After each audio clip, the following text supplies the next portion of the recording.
Student. Chapter 6 मार्गदर्शन। मैं आपकी टीचर योगी स्नेहलता।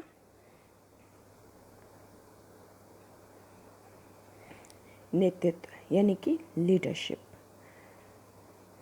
जहाँ व्यक्तियों का समूह होता है वहाँ नेतृत्व का प्रश्न पैदा होता है। यानी कि जहाँ पे भी व्यक्तियों का समूह होगा वहाँ पे नेतृत्व करना पड़ेगा। औद्योगिक इकाई में कर्मचारियों का समूह कार्य करता है। समूह हो तो नेतृत्व प्रदान करना होता है। नेतृत्व परस्पर प्रोत्साहित करने की प्रक्रिया है। नेतृत्व द्वारा जो व्यवसाय है उसकी व्यवस्था तंत्र की कार्यक्षमता में वृद्धि हो जाती है। व्यवस्था तंत्र में ढांचे को दृढ़ता रखा जा सकता है क्योंकि नेतृत्व कार्यक्षम व्यवस्था तंत्र की कार्यशिला है। नेता अपनी मनोवृत्ति और व्यवहार द्वारा समूह के अन्य सदस्यों के प्रश्नों को निश्चित दिशा की मोड़ता है। निर्धारित ध्येय लक्ष्यांक प्राप्त करने के लिए कर्मचारियों को प्रोत्साहन, विश्वास और मार्गदर्शन दिया जाता है। इसलिए नेतृत्व अन्य के लिए प्रेरणा स्रोत रहता है। इसका अर्थ किसी भी लक्ष्य की प्राप्ति के लिए लोग स्वैच्छिक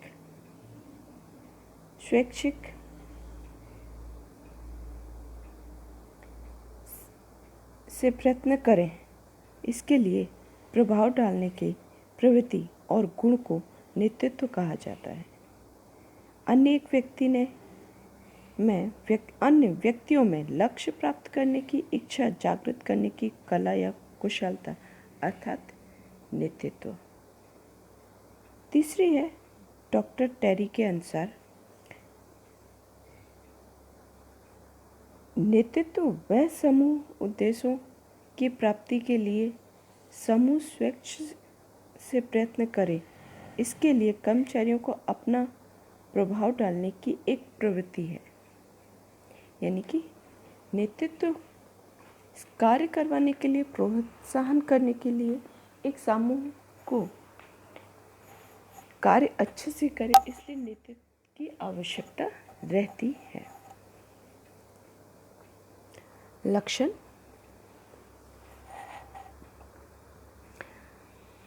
पहला है अधीनस्थों का अस्तित्व।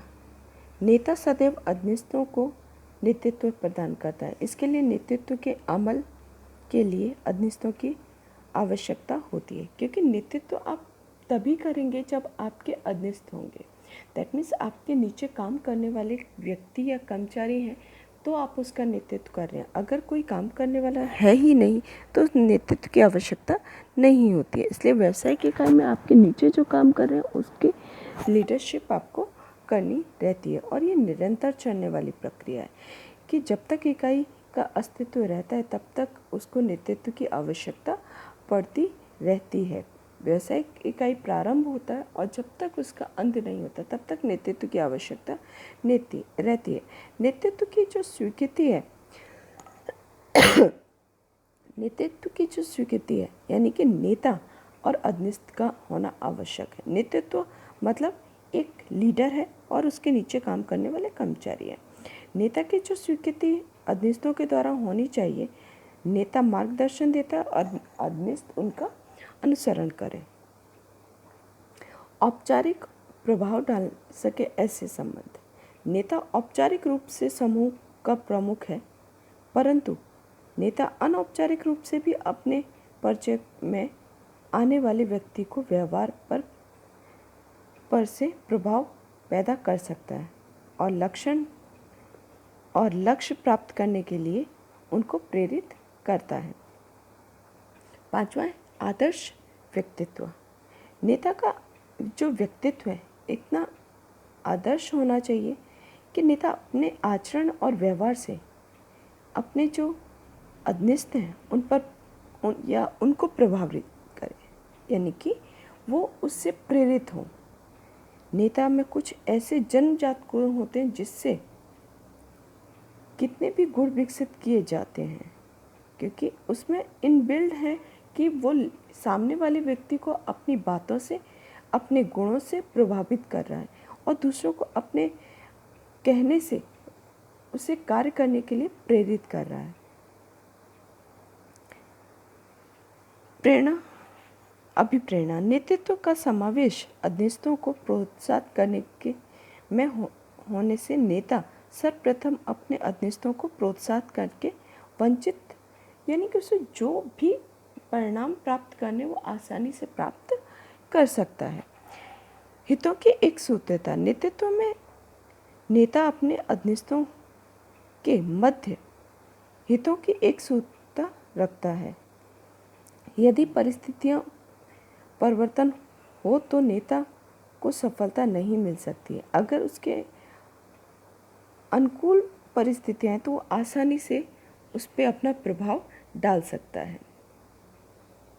उत्तम नेता के गुण कौन से हैं? शारीरिक, मानसिक और बौद्धिक। यानी कि शारीरिक, सबसे पहले एक प्रभावशाली नेता के लिए शारीरिक स्वच्छता पूर्व शर्त है। इसके अलावा शारीरिक में बनावट, आकर्षक, सौंदर्य, शांत और प्रसन्न स्वभाव का सहायकों को प्रेरित करता है। बौद्धिक, उस नेता में बौद्धिक गुणों का जैसे कि निर्णय शक्ति है, मानसिक क्षमता है, ग्रहण शक्ति है, वैज्ञानिक दृष्टिकोण, नवीन ज्ञान ग्रहण करने की तैयारी, तर्क शक्ति, दीर्घ दृष्टि, कौशल्य जैसे अच्छी वक्तव्य कला, गणन कला, कौशल्य, अंतर संबंधों को ज्ञान, मानवीय कुशलताओं, ये सभी के एक उत्तम नेता के अंदर बौद्धिक गुणों में समावेश होता है। मानसिक तौर पे उसमें व्यक्तित्व, उत्साह, साहस, सहयोग की भावना, बुद्धि, चातुर्य, कार्यकुशल, स्नेह और विवेकपूर्ण व्यवहार का समावेश होता है। कि एक व्यक्ति या एक उत्तम नेता के अंदर इन तीनों गुणों का समावेश होता है तो वो एक अच्छा नेता साबित होता है।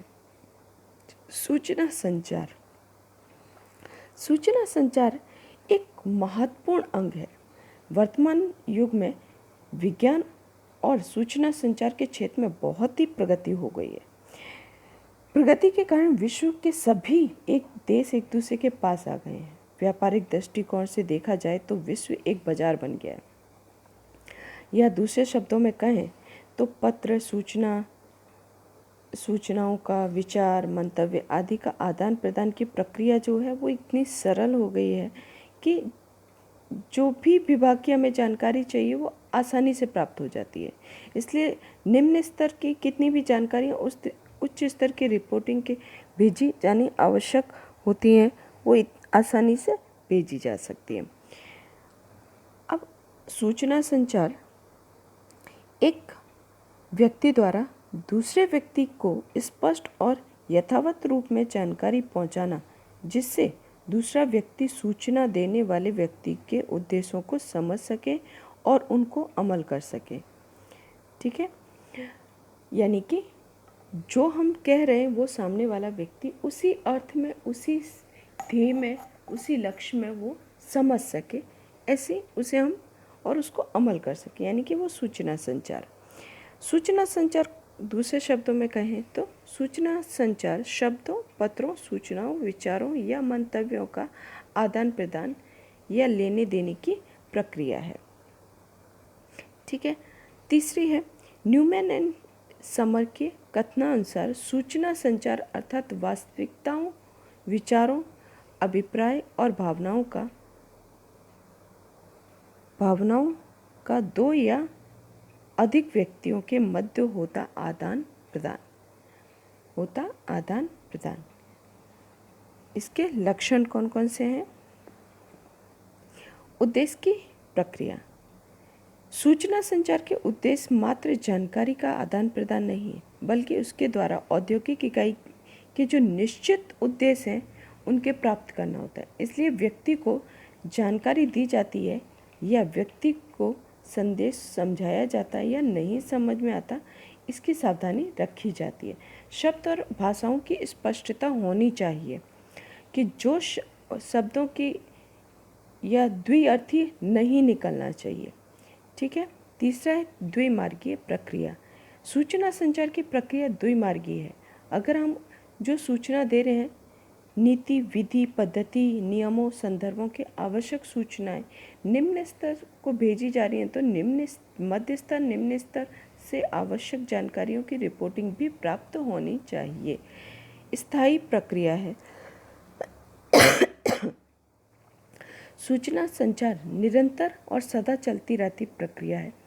इकाई के उद्भव से साथ ही सूचना संचार की प्रक्रिया प्रारंभ होती है और इकाई के जो अंत है तब जाके कहीं वो विराम होती है। असंख्य साधन है।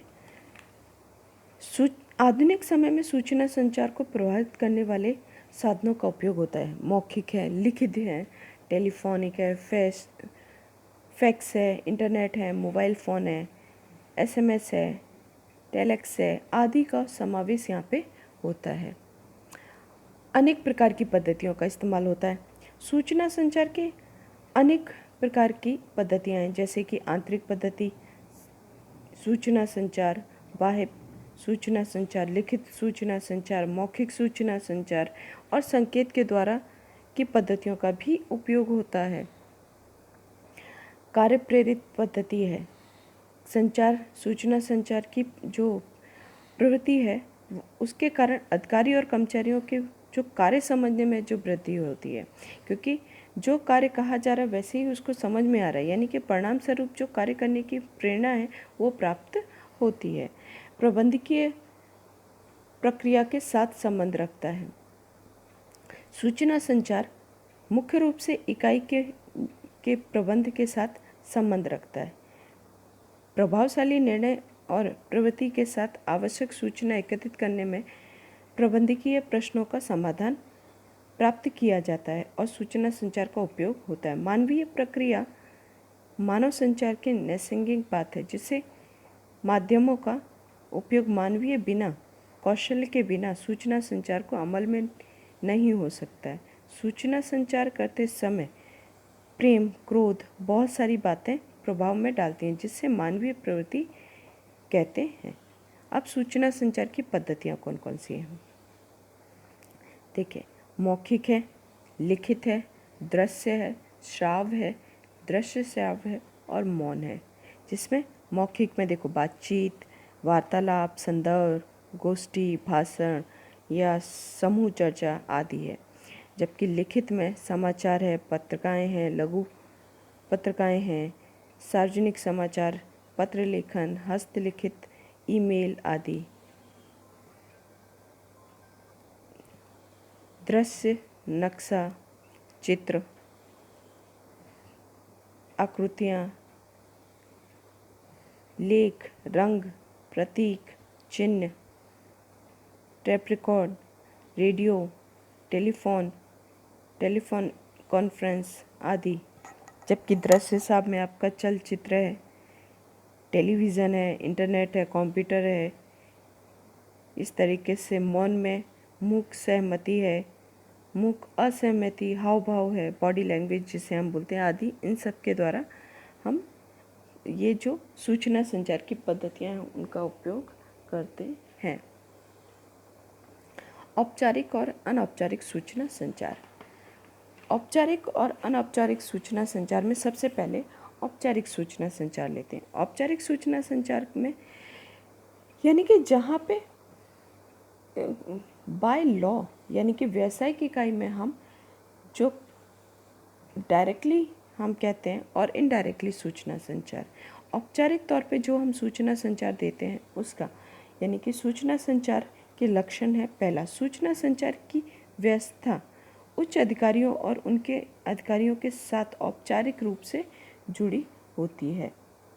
दूसरा है उद्देश्य प्राप्त स्पष्ट रूप से नियंत्रण और संकलन का होता है, क्योंकि जो कार्य कराया जा रहा है निम्न स्तर पे या मध्य स्तर पे, तो उनके बीच में नियंत्रण और संकलन होना आवश्यक है।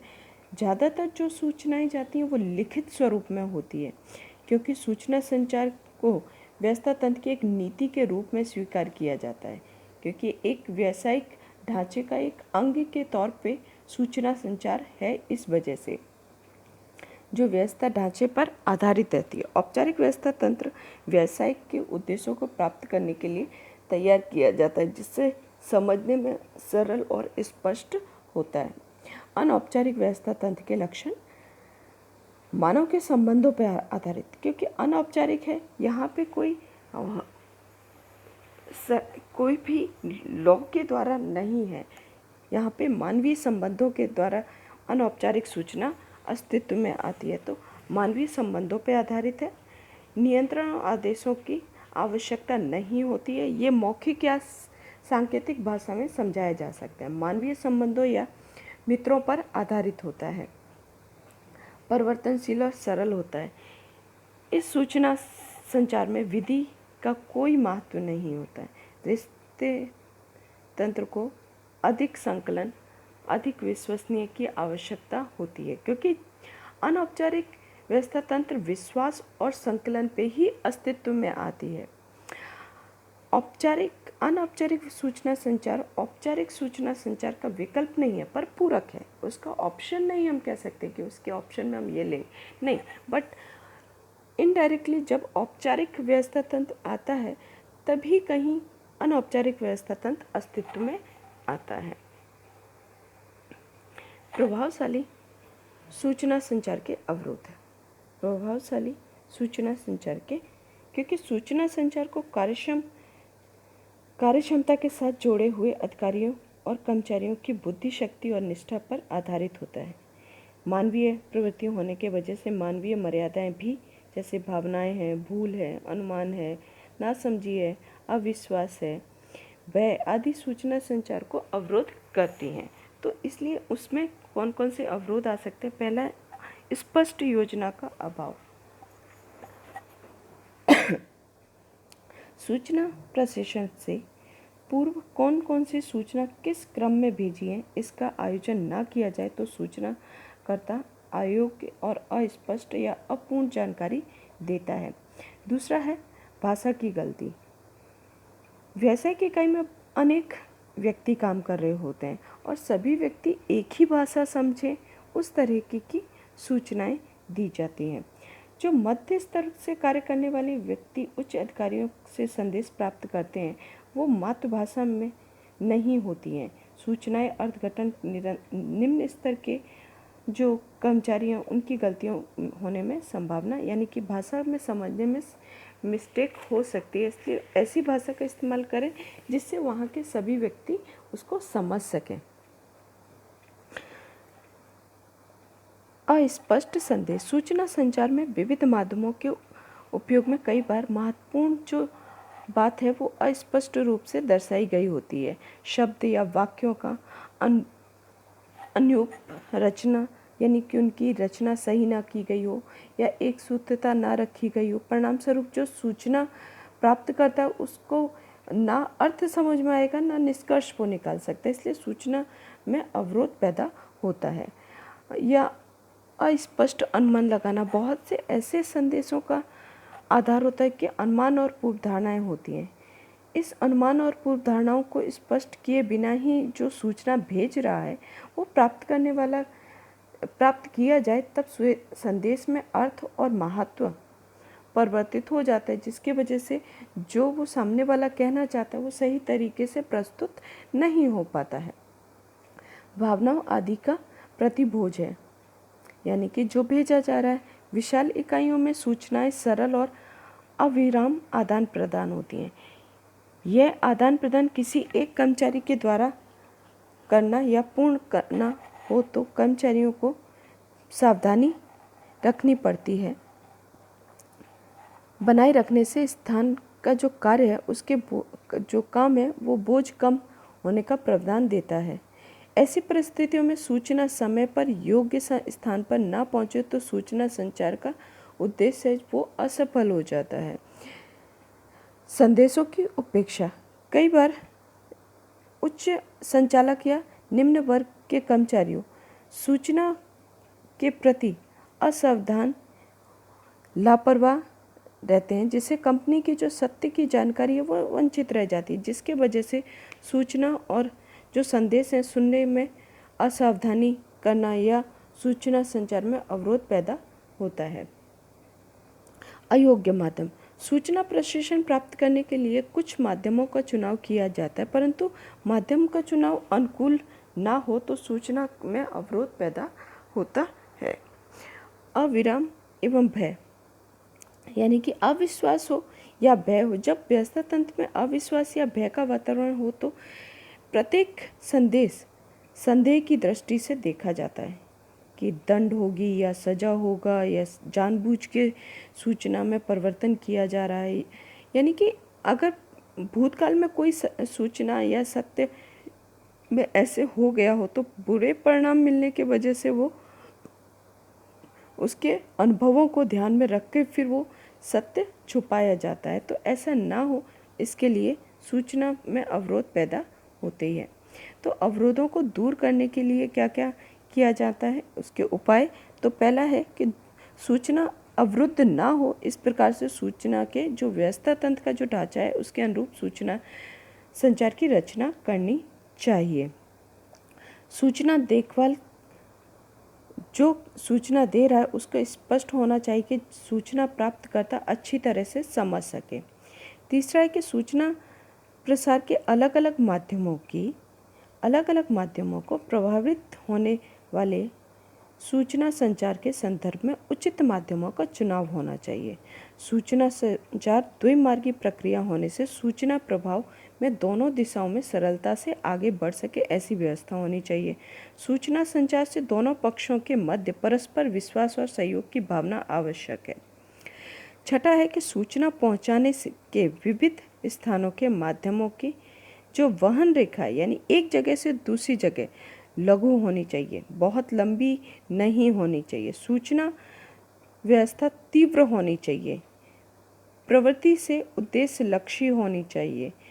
सूचना संचार के जो साधन है वो बोझा बढ़ाते हैं, इसलिए प्रशासन का योग्य माध्यम का चुनाव किया जाना चाहिए। सूचना व्यवस्था का समय समय पर मूल्यांकन होना चाहिए, जिससे परिवर्तित परिस्थितियों के अनुसार सूचना व्यवस्था या साधनों में परिवर्तन किया जा सके, यानी कि उनका मूल्यांकन होना चाहिए। सूचना संचार की समग्र प्रक्रिया दौरान सूचना देने वाले को निजी हित या स्वार्थ नहीं होना चाहिए। स्वरूप सूचना देने वाला कुछ जानकारी छुपाए तो जानबूझकर अपूर्ण दे या विकृत रूप से प्रस्तुत करे, यानी कि निजी स्वार्थ की वजह से अगर वो किसी सूचना का छुपाव कर रहा है तो वो नहीं होना चाहिए। विद्यार्थी मित्रों, यहाँ पे ये चैप्टर पूर्ण होता है। Thank you.